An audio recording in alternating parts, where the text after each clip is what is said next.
Stephen Ambrose. Ambrose es un famoso autor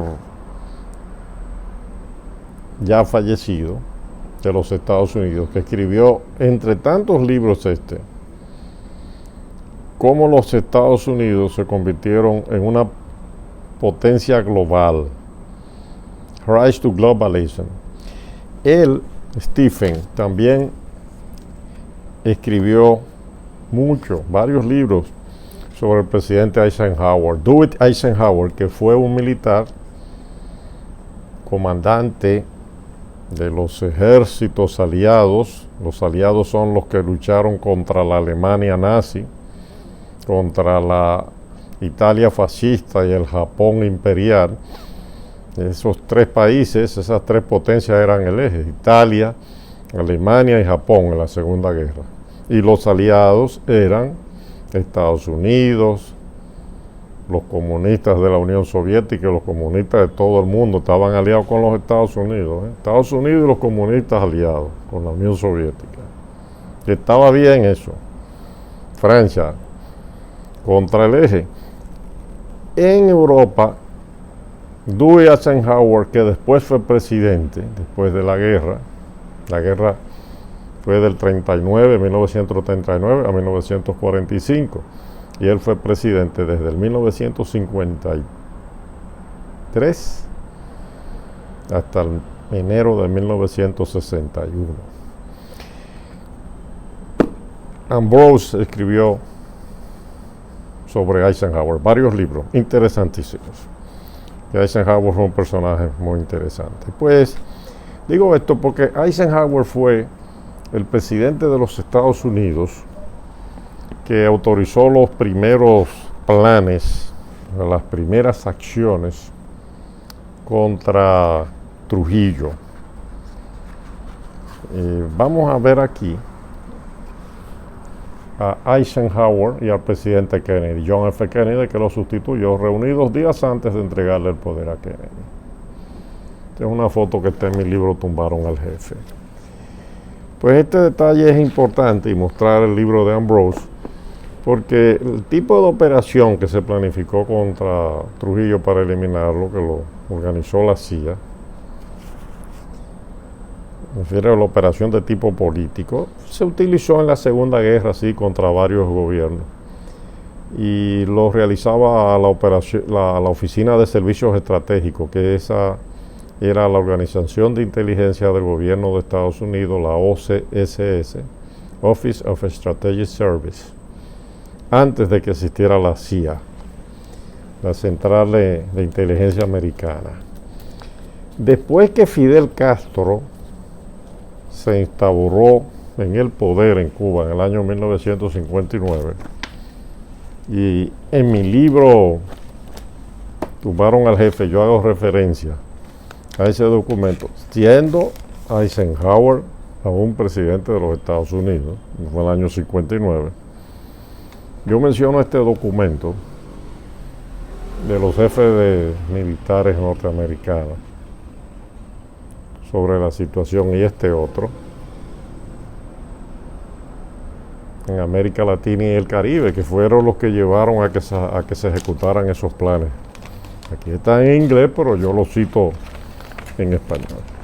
Importante resaltar estas cosas para indicar que esos fueron los antecedentes de los planes para ocupar militarmente el país, porque los Estados Unidos no querían que aquí se produjera una revolución como la de Cuba. Todavía hoy, en esta época,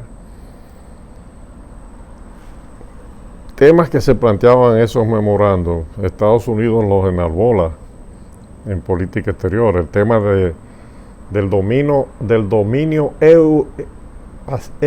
euroasiático. Ahí se refiere a China y a Rusia. Todavía están bregando con esos temas, en otras circunstancias, pero siguen con esos temas. Y aquí tenemos muestras de lo que pasó en el año 1965. Pero la piedrita en el zapato siempre ha sido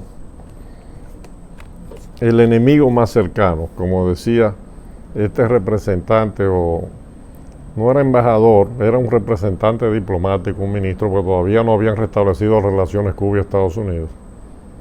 El enemigo más cercano, Cuba. Cuba.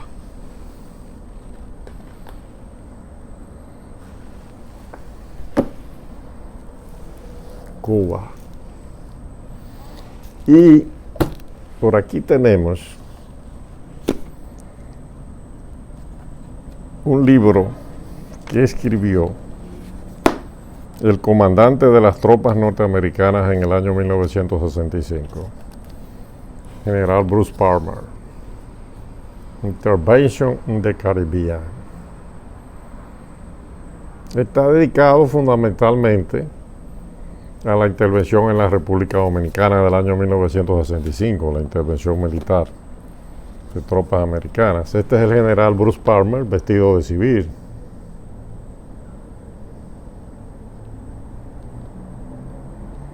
Pero ahora lo vamos a ver en este mismo libro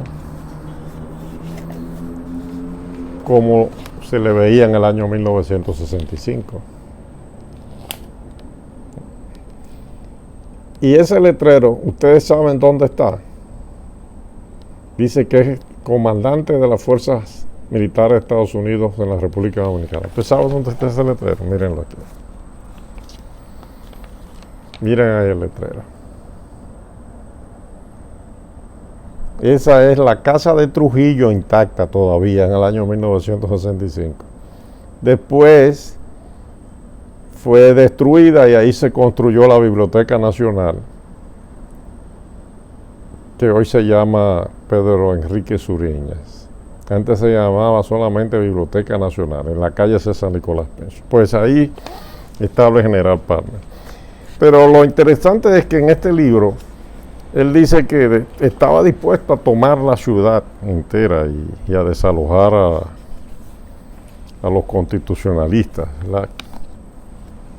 del sector que ocupaban en la capital dominicana, que lo ocupaban porque los Estados Unidos habían cercado, cuando invadieron a partir del 28, a los constitucionalistas en una parte de la ciudad, y después de apoyar toda una serie de operaciones que se desarrollaron contra ellos en el año 1965. Este general Palmer, después de prestar servicio en el país, fue enviado a Vietnam, en el Asia, en una guerra que él mismo la describe en otro libro que se llama Los 25 años de guerra, que fueron los 25 años en que Estados Unidos se involucró en Vietnam y fueron derrotados.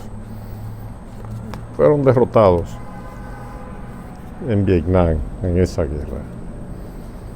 Pues después del año 1965, ¿cómo podía pensar algún joven dominicano que tuviera juicio y razón en que una insurgencia armada de cualquier tipo podía triunfar en la República Dominicana? ¿Cómo? Sí, con unas fuerzas armadas que ya desde la época de Trujillo estaban preparadas para reprimir. Pero después de la muerte de Trujillo y sobre todo después del año 1965, los Estados Unidos prepararon a las Fuerzas Armadas Dominicanas y a la policía para aplacar cualquier intento de tipo subversivo o violento. Entonces, la única salida que podía haber era la lucha legal a través de los sistemas políticos normales. Es muy duro decirlo, pero ese era el camino correcto y ese fue el camino en definitiva que se impuso. Miren, esto es, por ejemplo, un entrenamiento para el uso de morteros que están dando asesores militares norteamericanos a soldados dominicanos en el año 1969. Y está presente ahí con una chacabana blanca, nada más y nada menos que el embajador de los Estados Unidos, Francis Edward Meloy Jr., que está ahí, miren, al lado del general Neini Barcejas, cuando se abraza con el jefe de los asesores militares norteamericanos de entonces. Aquí está Meloy con el general Aníbal Seijas. Y aquí está Meloy presentando credenciales, el presidente Balaguer. Y aquí está Meloy con el general Bochán Javier.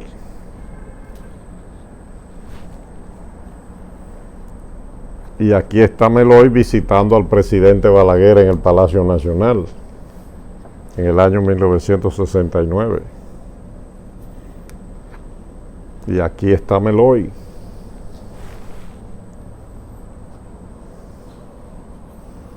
Y aquí está Meloy con sus militares de la embajada.